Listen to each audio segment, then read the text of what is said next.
A Scripps National Investigation into a business that makes millions off of a government-backed program that helps the poor. We first showed you how the company Terracom had exposed tens of thousands of program applicants to identity theft because it left their personal information online and unsecured. New tonight, Jim Osmond is now raising questions of potential forgery.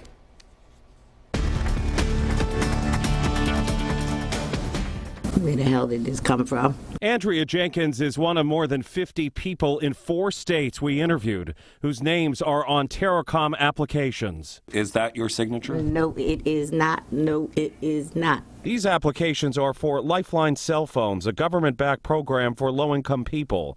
Terracom is one provider. Your personal information is on there? Yeah. Here's the Terracom application signature compared to Jenkins' real signature. What does the signature look like? Forgery. She's a customer of a different Lifeline provider. You've never heard of this company? No. Never? Never. And she's not alone.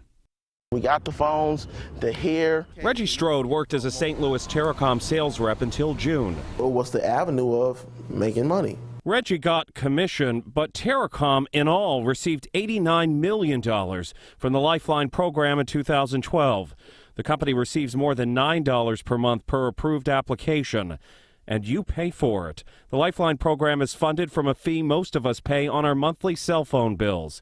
Reggie says Terracom supervisors pressured him to submit completed applications. There is a box where there is a signature that has to go there. The people were not signing those. We were, as the workers. Reggie admits forging dozens of applicant signatures. A second former Terracom agent told us he did the same thing. And in Reggie's case, we discovered Reggie is a 3-time convicted felon. But Terracom wouldn't have known that because it doesn't do background checks. It's a symbol of a larger problem for Terracom. 50 of the 51 people we interviewed say the signatures on the Terracom applications with their names are forgeries.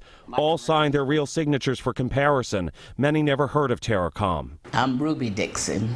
This application matches Ruby's personal information, but it signed Roby Dixon. I don't even know the Roby. This is Ruby's actual signature below. She says she's not a Terracom customer. Same goes for LaToya Glass, who didn't want her face shown. I don't write like that. See LaToya's actual signature below? LaToya is a customer of another company, Assurance. Take these signatures. The Terracom application in Corinna Tatum's name is signed incorrectly with the last name Taylor. Corinna doesn't even have a Lifeline phone. One of the 50 allegedly forged signatures we uncovered. It's not clear how all of this happened. There's indications of fraud here. So we showed what we found to Terracom Chief Operating Officer Dale Schmick. And if there's action that needs to get taken, we're going to take the action. And if there's things that need to change to prevent these kind of things from happening again, we're going to make the changes so they don't happen again. Days before he knew he'd face our cameras, Schmick took drastic action and fired Terracom's 700-person sales staff in 21 states. Let me kind of try to answer that, sir. At a hearing before Indiana regulators in July, Schmick acknowledged he knew the serious consequences if he ever gave the okay to falsified Lifeline applications. I would be criminally liable for that. 4 states are already investigating Terracom, and the FCC fined it more than $1 million in February for questionable business practices. Knowing that, and all we uncovered, there's one more question we need to ask. If it was necessary to fire 700 people, then why didn't you resign? His response? We made a strategic change, Jim. Yet Elton Montgomery, who too believes his signature was forged, says the best strategic change Terracom could make is to close its doors. That company should be no longer in service, period.